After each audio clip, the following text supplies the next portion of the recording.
Meanwhile, as Trump tries to weather a political storm at home, his presidency will face a test later this year in the guise of midterm elections. These are widely seen as a vote of confidence in the sitting president and his party.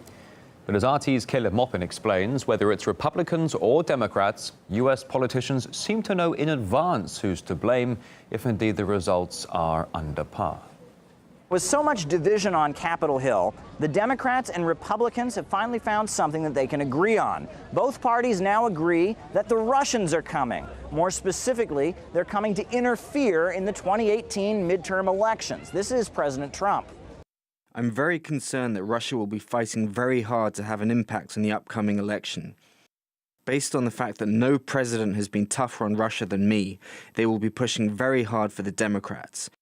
They definitely don't want Trump.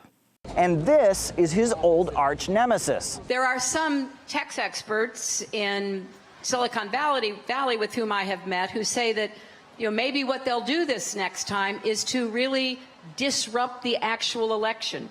Shut down the servers that you send results to.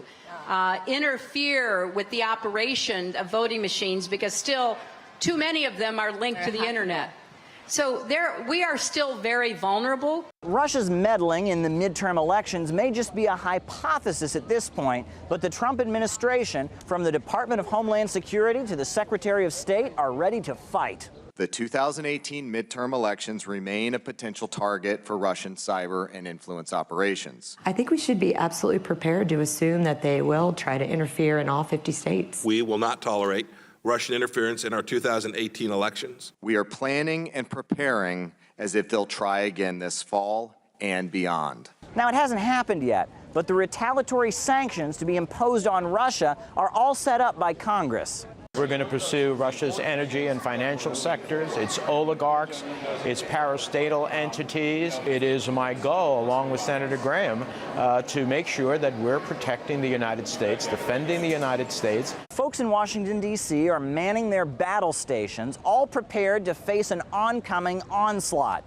But what are they worried about? Well, it could be the 2016 presidential elections. Let's not forget that James Clapper, the former director of national intelligence, said that in the 2016 supposed intervention, none of the vote tallies were in any way affected. They did not change any vote tallies or anything of that sort. Yeah, I'm just talking we have about, we have no way of gauging the impact that certainly the intelligence community can't gauge the impact it had on choices the electorate made. Furthermore, it's not exactly clear who Russia is supposedly going to be supporting. Now, the Democrats say that Russia is going to be supporting Donald Trump, but Trump says that the pending Kremlin subversion will be in support of the Democrats. Why would he say that? Well, because it makes just as much sense as what the Democrats have been saying about Trump. Everybody wants to blame another country for the problem. The reason why 30 million Americans don't have health care has nothing to do with Russia. That has everything to do with the enemies of America, which, by the way, are in America. Exxon, the military-industrial complex. These are the enemies of America. Our entire government is bought.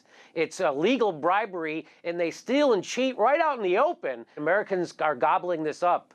It's amazing. We used to be afraid of Russia because they had a communist ideology. They're just kind of pressing that button on Americans because we've been conditioned to be afraid of Russia and their communism, even though they're not communists anymore. This will all be cleared up after the election. Whichever side loses can blame Russia for it. And after all, it worked in the 2016 presidential election for Hillary Clinton. There's no reason that Donald Trump can't use it to his advantage. Maupin, RT, Washington, D.C.